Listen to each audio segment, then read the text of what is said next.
I'm excited to welcome into the studio my next guest, Anupam Khandelwal. Did I say that correctly? Yes. Did I do it all right? Yep. Anupam? All right, take a seat. CEO of Sage Surfer. Yep. All right. Well, I'm excited to hear about what Sage Surfer is doing in the mental health and happiness health moonshot. Is that right? Yep. So what are you working on? So we are working on trying to include the full circle of care team.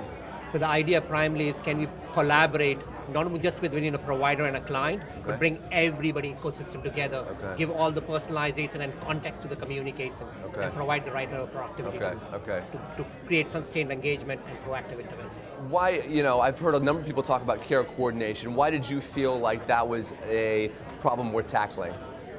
Wonderful question. The biggest problem you have when you are between outside the clinical hours, 4 boundary walls, you are with your customer support, your support system at that particular time. And who are those people? Your trusted support people. Yeah. If you don't include them, which is mostly left out, yeah. you lose the proper engagement possible and the insights which they collect on a daily basis to provide proactive interventions. Got it, okay. So take me behind the curtain.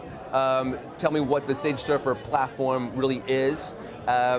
One way of doing that might be to walk me through, if I was a user, a customer, what would that look like? Yeah, so we look at the whole angle, 3 important stakeholders. One, the provider, or the client who is receiving the services, and the people, the trusted support, non-clinical staff, non-clinical people. So from the client perspective, it's like a support system in their pocket. They can trigger it anytime when they want. It's triggering it out their feelings, the mood, the journaling, and everything else, and trying to get a self-care management, empower them, connect them with the right resources. On the provider side, we provide productivity tools to make those sustained engagement possible, and they can get ongoing insights to do proactive interventions. For the family side, they have a personal dashboard to see what their loved one is doing at any given time. And they can intervene and provide those insights with the context behind it. So it's providing a more continuum of support outside the clinical hours. Got it. What has the response been like?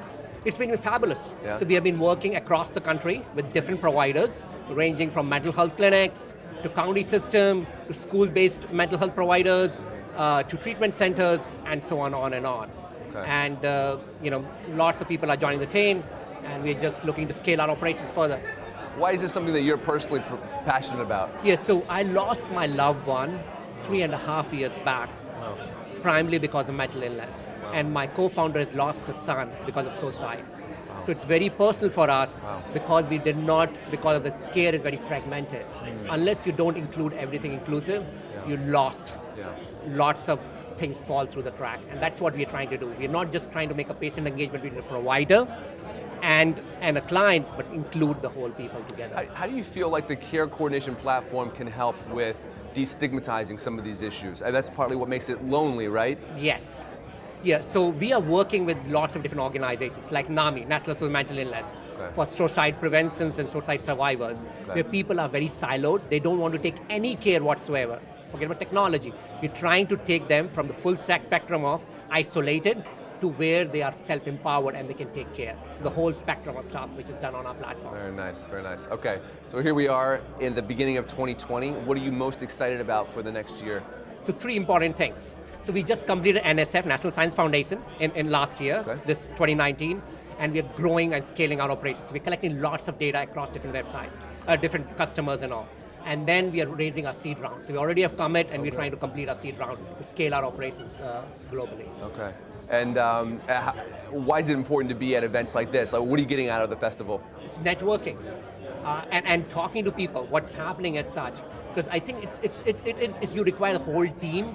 It is not a siloed solutions. You require the whole collaboration. So we're bringing the collaboration, the networking, and the insights which are needed there, right? So that we can figure out what makes sense for our customer and how best we can solve their problems and the client's needs. Awesome. All right, that's all the time we have. Thanks for stopping into the studio. I wish you the best with the company and over the next day as you Wonderful. Thanks continue a lot. to network. Thank you. All Thanks right. a lot. Take care.